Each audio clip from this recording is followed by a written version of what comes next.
Greetings, I am a woman in my mid-40s, and I'll be maintaining a degree of vagueness in the details to protect my anonymity. My ex-husband and I first crossed paths during my late teens, and after 3 years of being together, I found myself expecting a child. Given the unexpected nature of the pregnancy, we made the mutual decision to tie the knot. While our financial situation wasn't ideal for marriage, we believed we could make it work with a baby on the way. He picked up extra work shifts, and I did my best to contribute as well. Before we knew it, our first child had arrived. When our little one was about 9 months old, I discovered that I was pregnant once again. Our finances were stretched thin, and I was hesitant to proceed with the pregnancy due to the toll the previous one had taken on my health. However, my ex-husband insisted that we go through with it. By the time I reached my mid-20s, I was already a mother of two. This was not how I had envisioned my life, but at that point, my options felt limited. Our marital life, I must admit, was far from a happy one. He resented me for not being more physically intimate, but after working 2 shifts myself and returning home with toddlers from daycare, I was hardly in the mood for such intimacy. The days seemed to blur together, and before we knew it, a year had passed. I had hoped that things would improve as our children grew, but sadly, it was quite the opposite. My relationship with my husband deteriorated rapidly. There seemed to be no solution in sight. By the time our oldest child was 12 and the younger one was 11, approximately 9 years ago, I received a devastating diagnosis of breast cancer. The prognosis was grim, and the doctors believed I had less than 6 months to live. When my husband learned of this, his reaction was surprising. He became distant and emotionally closed off. I initially assumed he needed time to process the news, but that wasn't the case at all. It turned out that he had decided to divorce me because of the prognosis. In his eyes, I was a lost cause, destined to die soon, and he thought it would be better for our children not to witness my passing. Hearing those words shattered me, and I lost the will to carry on. I reached a breaking point to the extent that one of my physicians recommended trying a new experimental medication that was showing promising results. At first, I hesitated.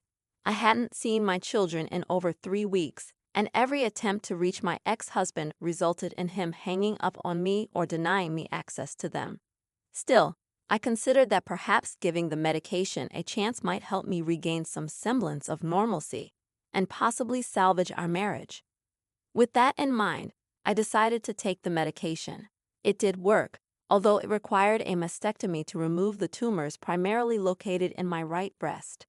The doctors were optimistic about my prognosis, but my husband's reaction was far from encouraging. When I shared the good news with him, and we met in person, he took one look at me and expressed his lack of physical attraction to me in my fragile state. He couldn't understand why he should remain with someone he wasn't drawn to, and he informed me of his intention to proceed with divorce proceedings. To say I fell into a deep depression would be a vast understatement. Eventually, the divorce papers arrived in the mail, and after ignoring them for a week, coupled with numerous messages from both my husband and my children, I finally signed them. It took me some time to come to terms with the fact that my family, the only thing I had known for the past 12 years, was no longer there. I felt overwhelmingly despondent, but I forced myself to venture out and explore new experiences in the hope of finding something worth living for. That's when I discovered rock climbing. There was something about the struggle and the pain you endure while scaling those chunks of rock, all to witness the most breathtaking views that made every hardship worthwhile. This new passion resonated deeply within me, and over the last 8 years, I became an avid rock climber. Through these climbing sessions, I crossed paths with my now husband. We met some years after my divorce, and after being friends for a year, we decided to take the leap and start dating. Despite having a few trust issues, he was patient enough to take things slow with me. When he asked me to marry him, I didn't hesitate to say yes. I had already formed strong bonds with his family, and my relationship with his daughter felt almost like she was my own. So, marrying him was a decision that didn't require much heavy contemplation. My husband is a lawyer at a prominent firm in our city, which affords us a comfortable lifestyle. My stepdaughter, who is about to turn 18, is dearly loved by both her parents and their extended family. She is set to gain access to her trust fund, which reportedly holds more than $2 million. Being a driven and career-oriented young woman, she intends to use the money to attend the Ivy League university where she has been accepted.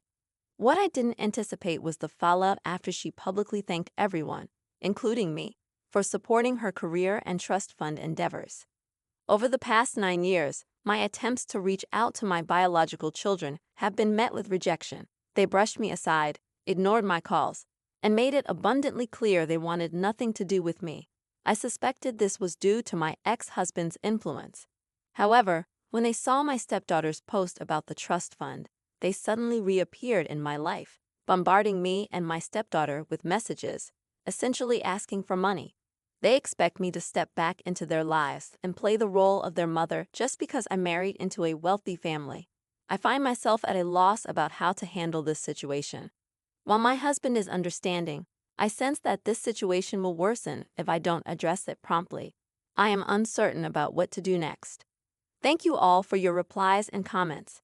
I took your advice and confronted my ex-husband. I warned him that if he continued to harass my family, I would obtain a restraining order against him. He argued back, claiming that I hadn't cared enough about the family to rebuild our relationship. It was evident he felt entitled to my resources. Frustrated by his attitude, I ended the call. I felt shattered after our conversation, questioning whether I had been a bad mother to my biological children. Their rejection over the years made me wonder if it was my fault.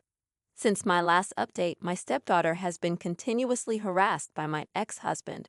She described a man stalking her, and I am certain it is him. I urged my husband to pursue a restraining order based on the evidence we had of these incidents. We successfully obtained the restraining order against my ex-husband, and since then, the harassment has ceased. However, my stepdaughter remains deeply disturbed by the experience. I can't shake the feeling that all of this is my fault. I can't help but think that if I hadn't entered their lives, they might have been happier. I've discussed this matter with my husband, and he's doing his best to assure me that this situation isn't my fault. However, whenever I look at my stepdaughter, I can't help but feel an overwhelming sense of guilt. I hope that, with time, I'll begin to feel better. I'm struggling to understand why my life has taken such a chaotic turn. It's been a while, hasn't it? My last update was about a month and a half ago. Today, I'm here to share some news with you all. My eldest biological child reached out to me, expressing his guilt for posting those provocative messages just to get my attention. He wanted to apologize to my stepdaughter in person, but I wasn't comfortable with the idea of letting him near her. However, hearing his voice made me realize how much of his life I've missed, even though I gave birth to him. These emotions weighed heavily on me for some time. After careful consideration, I agreed to stay in touch with him, as I wanted to get to know my child better. I also learned a bit about why they were so reluctant to contact me. Essentially, my ex-husband had told them that I wanted to end the relationship after my cancer diagnosis to spare them from the pain. He convinced them that if they didn't go along with the breakup, I wouldn't have had the strength to do it myself. So both of my children decided to follow their dad's lead and distance themselves from me. Hearing this revelation made me reassess everything I thought I knew. And for now, I've chosen to maintain contact with my eldest child until I feel otherwise. I'm proceeding with caution, and he mentioned that he will speak with my youngest child as well when the time is right. We'll see what the future holds, as time will be the best judge of their character. I prefer not to provide further updates on this post, as I'm concerned it might attract more attention than necessary. I appreciate all the support and advice I've received. Thank you. Hey, OP, I'm so sorry you're stuck in such a difficult situation. You deserve much better than what you're currently going through. Your ex-husband's behavior is truly appalling, and it's disheartening that he has placed you in this predicament. His entitlement is hard to fathom, and his belief that he has any right over your husband's money is unjustifiable. Please consider getting a restraining order to protect yourself and your current family from your past family. OP, you are not in the wrong here.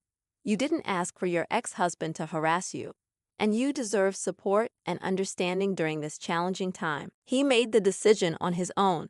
This isn't your responsibility in any way, shape, or form.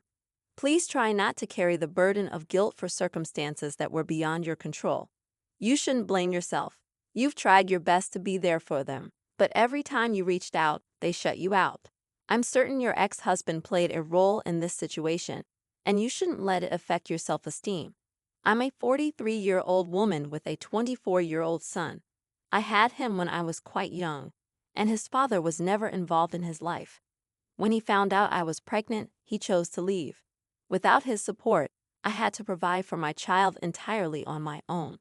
Fortunately, my parents were supportive and helped me raise my son while I finished my degree and worked my way through university. My early 20s weren't what I had envisioned, but I never regretted having my child. He has always been my best friend, or at least he was until he got into a relationship with Grace, a pseudonym I'm using. Grace is 23, and they met in high school. I didn't mind them dating because I've always been a liberal but strict mother. I had frank conversations with my son about the challenges of teen pregnancy and was very clear about my expectations. Luckily, he understood and avoided making any rash decisions. However, ever since they started dating, I noticed a change in my son. He started distancing himself from me, which I could attribute to him becoming a man and wanting his space. But it wasn't just that. He refused to spend time with me and avoided genuine conversations. I tried to figure out if I had done something to upset him, but I couldn't pinpoint the issue until I met Grace in person. The moment I saw her, I realized what the problem was. Grace harbored animosity toward me. I could sense it in her eyes during dinner. She often made snide remarks about how she thought I must be lonely because my partner had left me, and I had to work long hours to provide for myself. She was incredibly opinionated and unbending in her beliefs. From what I gathered, she despised the fact that I chose to be a single parent without dating around. According to her, I was monopolizing my son's life by not providing him with a father figure. She believed that if I had given my son a male role model, he would have grown into a better person, a real man, she asserted. This conversation took place around 6 months into their relationship. Recognizing the alarming signs, I attempted to talk to my son about it, but he promptly dismissed my concerns. He argued that Grace made him happy, and I needed to respect his individuality. While I understood his perspective, I couldn't help but worry. In my heart, I hoped their relationship would run its course, but to my surprise, they stayed together over the years. It wasn't inherently a bad thing, but the red flags I noticed kept multiplying, and it felt like I was the only one seeing them. Despite the strain in my relationship with my son, I tried my best to be happy for him. I wanted nothing but the best for my child. 2 months ago, they came to announce their engagement. I was a bit taken aback by the news, but ultimately, I was happy because my son was happy. During the wedding preparations, my mother asked me to uphold our family tradition with my soon-to-be daughter-in-law, as I had never gotten married. The tradition involved breaking a plate after the wedding, a fun custom passed down through generations. I thought it was a small gesture to honor our heritage. When I approached them about the tradition, Grace scoffed at me, suggesting that I should abandon my culture since we were now in America. According to her, Americans didn't engage in such uncouth behavior as breaking expensive china to preserve outdated traditions from our homeland. To my shock, my son sided with her, insisting that I should adapt to the times and let go of the tradition. He even went so far as to claim that since he was born in America and his dad was American, he felt no connection to that aspect of his heritage. Those words deeply shook me. I felt incredibly humiliated, so I ended the conversation. However, they persisted, posting numerous passive-aggressive messages on social media, vilifying me in the process. It was heartbreaking to witness the extent of my son's animosity toward me. Grace had complete control over him, and I couldn't help but feel disappointed in myself. Determined to take a stand, I decided to make a significant change. After years of hard work, saving, and careful budgeting, I managed to buy a cozy place in the suburbs. The original plan was for the wedding to take place in my backyard, which bordered a beautiful forest. My son wanted to incorporate nature into the ceremony. Despite this, I saw several social media posts from them, subtly attacking me. Aware of their budget constraints, I knew booking a venue would exceed their financial limits. Frustrated by their behavior, especially after seeing the fifth post targeting me, I informed them that I wouldn't host the wedding at my house anymore. I explained that they were not welcome and suggested they find a venue that better suited their vision of an American wedding. When they resorted to name-calling, I made a firm decision. My son would no longer receive the inheritance he expected due to his disrespectful behavior. Since then, my phone has been inundated with voicemails, some with my son pleading for reconsideration, while Grace screamed in the background. Others were just angry rants, blaming me for their marital issues. The news spread, and now I'm bombarded with messages from people calling me an a-hole and questioning my decision. 2 nights ago, my son showed up at my doorstep inebriated, begging me to let him in. He cried, slurring his words, and banged on the door. I chose not to open it, trying to enforce boundaries. Perhaps I had been too lenient, allowing him to forget that I'm his mother, deserving of respect. From what I gathered, Grace always desired to live in the suburbs, and my house was her ideal choice. If I didn't comply, the marriage might not proceed, as Grace demanded a provider. I contemplated telling my son to work hard and find a solution, but I remained silent. In those moments, I faced the painful realization that I hadn't raised the son I had hoped for. He stayed on my porch for about 3 hours before arranging an Uber to leave. I feel conflicted, torn between guilt and the belief that I'm not in the wrong. Thank you to everyone for your comforting and kind messages. I truly appreciate your support and reassurance, especially those insisting that I'm not entirely at fault. For those wondering why I never married after having my son, I realized I didn't need a man to provide for us. I could support my son and myself as long as I worked hard enough. My brothers served as positive father figures, and my son always felt the love of a family without me being tied down to a marriage. Regarding my son, he's remained silent since that night. I received a couple of voicemails from Grace, blaming me for everything. I can't help but feel like I've lost my son, but only time will tell how this situation unfolds. Recently, they broke up, and my son came to my place to inform me about it. Surprisingly, he seemed relatively unshaken. He asked if I had always known Grace wasn't the one. When I didn't respond, he acknowledged that he should have listened to me in the past. According to him, Grace was primarily interested in our wealth, hoping for a lavish lifestyle funded by us. When I refused to give him his inheritance share, Grace's doubts grew, leading to their breakup. I empathized with my son, but oddly, he handled it well. Having a heart-to-heart conversation over cocoa, reminiscent of our talks when he was younger, gave me hope that our relationship could be salvaged. I'm grateful for your insights and critiques, and I acknowledge my flaws. As he stays with me over the next few days, I hope we can talk and figure out what works and what doesn't, now that he's a young man of 24. Additionally, some pointed out Grace's racism, which my son may or may not have recognized. Regardless, it's concerning that he's ignoring it. I appreciate your advice, but I hope for the chance to understand my son's perspective better. Thank you all for tuning in today. Remember, if you have a story of your own, feel free to email us using the address provided in the description. If you'd like to be featured, let us know, and we'll pin your story at the top of the comments. Please like and subscribe, as it greatly supports the channel. See you in the next one.